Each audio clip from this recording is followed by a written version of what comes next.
नमस्कार मंडळी. मोठ्या मुलाला आवडतं म्हणून आज ओले बोंबील आणायचा बेत ठरला. मग आहो म्हटले बरेच दिवस झाले मांदेली खाल्ली नाही, तर मांदेली पण आणूयात. मांदेली स्वच्छ करायला बराच वेळ लागतो, त्यामुळे मग मांदेली आणली जात नाही शक्यतो. मग पाव किलो मांदेली सुद्धा आणली आणि मांदेली आणल्यानंतर ती अशा पद्धतीने स्वच्छ करून घेतली. सुरुवातीला त्याचं तोंडाकडचा भाग काढून घ्यायचा आणि त्याच्यावर छोट्या छोट्या खपल्या असतात त्या हाताने चोळून घ्यायच्या.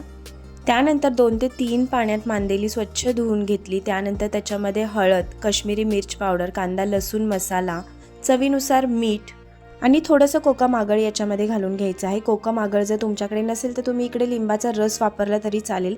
1 चमचाभर इकडे तांदळाचं पीठ घातलेलं आहे. हे सर्व व्यवस्थित एकजीव करून घ्यायचं आहे आणि गरमागरम तव्यावरती आपल्याला मांदेली शॅलो फ्राय करून घ्यायची आहे. तांदळाचं पीठ वापरल्यामुळे मांदेली छान कुरकुरीत होते.